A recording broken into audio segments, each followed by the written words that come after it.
Do the transformations of the caterpillar, which, first of all, crawls upon the ground, and then shuts itself up in its chrysalis, in seeming death, to be reborn therefrom into a new and brilliant existence, give us anything like a true ideal of the relation between our terrestrial life, the tomb, and our new existence beyond the latter? Answer: an ideal on a very small scale. The image is good, but nevertheless it would not do to accept it literally, as you so often do in regard to such matters. Question: what sensation is experienced by the soul at the moment when it recovers its consciousness in the world of spirits? Answer: that depends on circumstances. He who has done evil from the love of evil is overwhelmed with shame for his wrongdoing.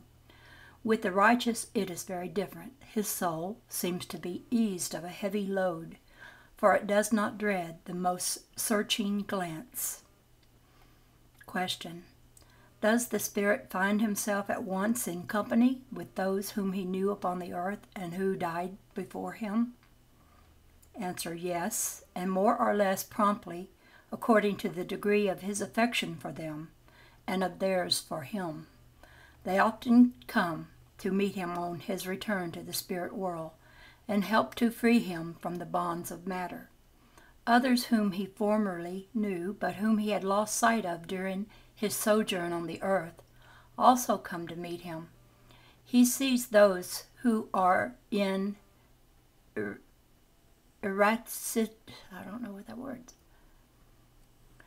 and he goes to visit those who are still incarnated. Question: in cases of violent or accidental death, when the organs have not been weakened by age or by sickness, does the separation of the soul take place simultaneously with the cessation of organic life? Answer: it does so usually, and, at any rate, the interval between them in all such cases is very brief. Question: after decapitation, for instance, does a man retain consciousness for a longer or shorter time? Answer: he frequently does so for a few minutes until the organic life of the body is completely extinct. But, on the other hand, the fear of death often causes a man to lose consciousness before the moment of execution. The question here proposed refers simply to the consciousness which the victim may have of himself as a man, through the intermediary of his bodily organs, and not as a spirit. If he have not lost this consciousness before execution, he may retain it for a few moments afterwards. But this persistence of consciousness can only be of very short duration, and must necessarily cease with the cessation of the organic life of the brain. The cessation of the human consciousness, however, by no means implies the complete separation of the perispirit from the body. On the contrary, in all cases in which death has resulted from violence and not from a gradual extinction of the vital forces, the bonds which unite the body to the perispirit are more tenacious, and the separation is effected more slowly. Next is temporarily confused state of the soul after death. Question: does the soul, on quitting the body, find itself at once in possession of its self-consciousness? Answer: not at once. It is for a time in a state of confusion, which obscures all its perceptions. Question: do all spirits experience, in the same degree and for the same length of time, the confusion which follows the separation of the soul from the body? Answer: no. This depends entirely on their degree of elevation. He who has already accomplished a certain amount of purification recovers his consciousness almost immediately, because he had already freed himself from the thraldom of materiality during his bodily life, Whereas the carnally minded man, he whose conscience is not clear, retains the impression of matter for a much longer time.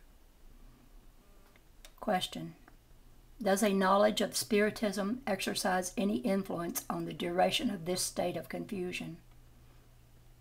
Answer: it exercises a very considerable influence on that duration, because it enables the spirit to understand beforehand the new situation in which it is about to find itself. But the practice of rectitude during the earthly life and a clear conscience are the conditions which conduce most powerfully to shorten it. And now the author's words. At the moment of death, everything appears confused. The soul takes some time to recover its self-consciousness, for it is as though stunned, and in a state similar to that of a man waking out of a deep sleep and trying to understand his own situation. It gradually regains clearness of thought and the memory of the past in proportion to the weakening of the influence of the material envelope from which it has just freed itself, and the clearing away of the sort of fog that obscured its consciousness. The duration of the state of confusion that follows death varies greatly in different cases. It may be only of a few hours, and it may be of several months or even years.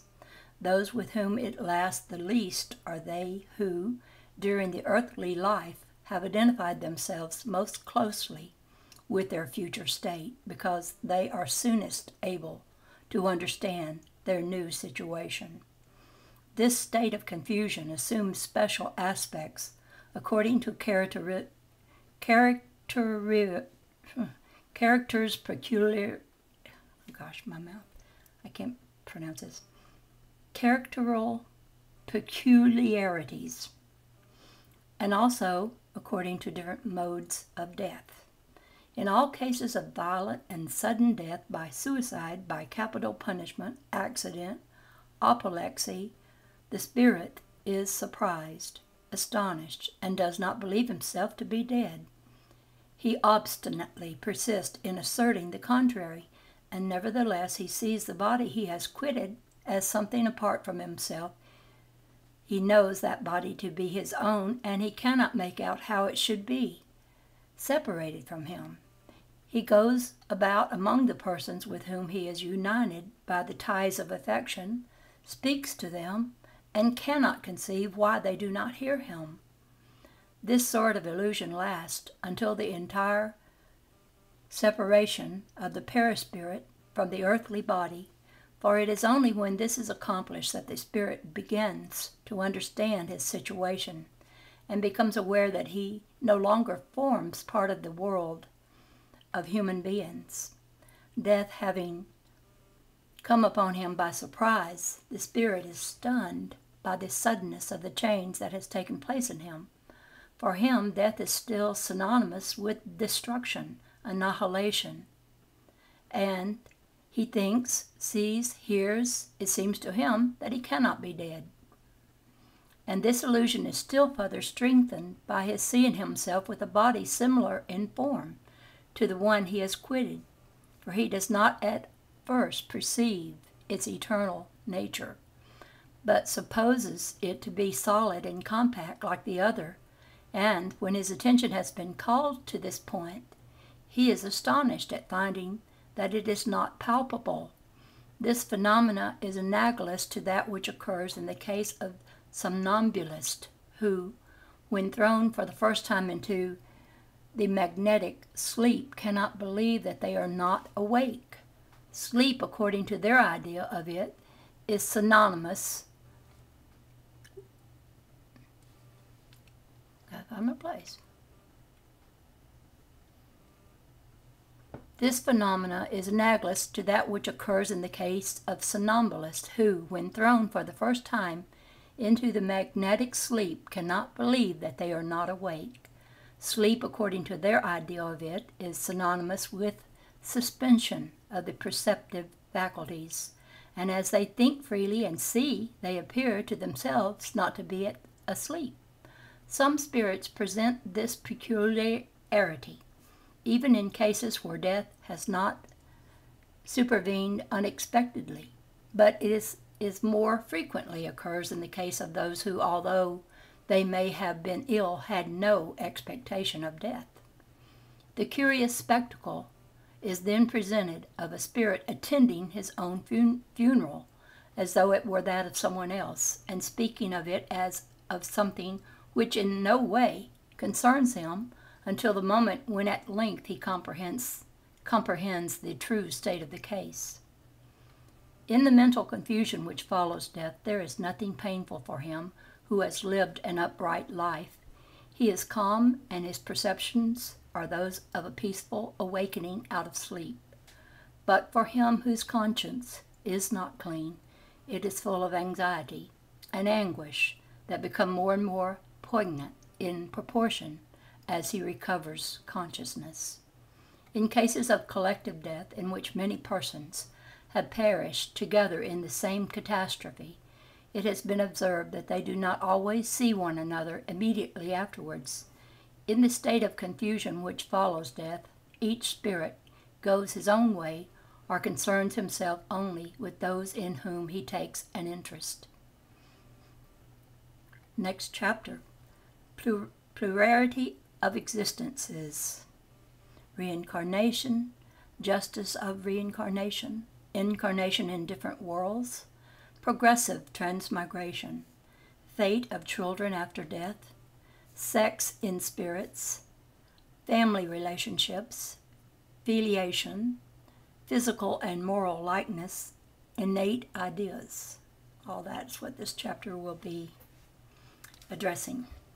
First of all, reincarnation. And the question is, how can the soul that has not attained to perfection during the corporal life complete the work of its purification?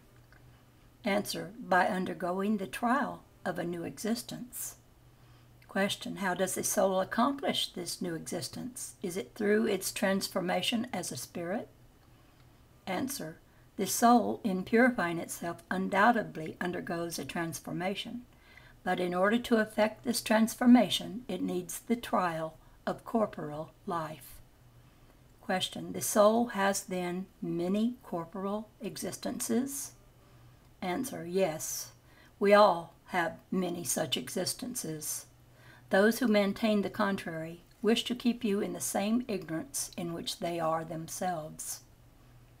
Question, it would seem to result from this statement that the soul, after having quitted one body, takes another one. In other words, that it reincarnates itself in a new body. Is it thus that this statement is to be understood? Answer, evidently so. Question, what is the aim of reincarnation? Answer, expiation, progressive improvement of mankind. Without this aim, where would be its justice?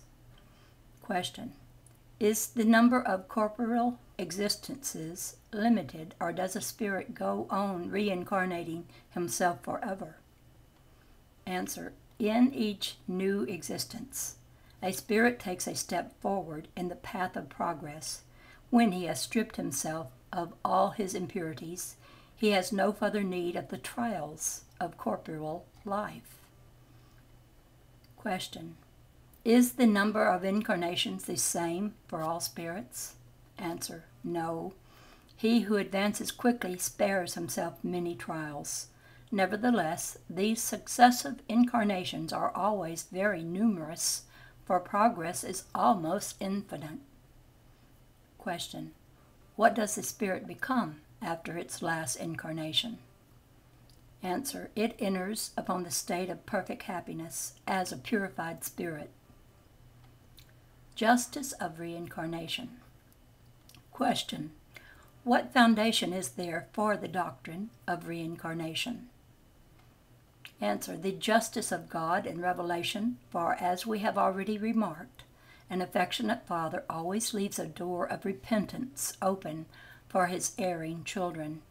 Does not reason itself tell you that it would be unjust to inflict an internal privation of happiness on those who have not had the opportunity of improving themselves? Are not all men God's children? It is only among selfish human beings that injustice, implacable hatred, and irremissible punishments are to be found. Now the author's words. All spirits tend toward perfection and are furnished by God with the means of advancement through the trials of corporal life. But the divine justice compels them to accomplish in new existences that which they have not been able to do or to complete in a previous trial. It would not be consistent with the justice or with the goodness of God to sentence to eternal suffering those who may have encountered obstacles to their improvement independent of their will, and resulting from the very nature of the conditions in which they found themselves placed. If the fate of mankind were irrevocably fixed after death, God would not have weighed the actions of all in the same scales, and would not have treated them with impartiality. The doctrine of reincarnation, that is to say, the doctrine which proclaims that men have many successive existences, is the only one which answers to the ideal we form up to ourselves of the justice of God in regard to those who are placed by circumstances over which they have no control, in conditions unfavorable to their moral advancement, the only one which can explain the future and furnish us with a sound basis for our hopes, because it offers us the means of redeeming our errors through new trials. This doctrine is indicated by the teachings of reason as well as by those of our spirit instructors. He who is conscious of his own inferiority derives a consoling hope from the doctrine of reincarnation. If he believes in the justice of God, he cannot hope to be placed at once and for all eternity on a level with those who have made a better use of life than he has done. But the knowledge that that inferiority will not exclude him forever from the supreme felicity, and that he will be able to conquer this felicity through new efforts, revives his courage and sustains his energy, who does not regret at the end of his career that the experiences he has acquired should have come too late to allow of his turning it to useful account. This tardily acquired experience will not be lost from him. He will profit by it in a new corporal life.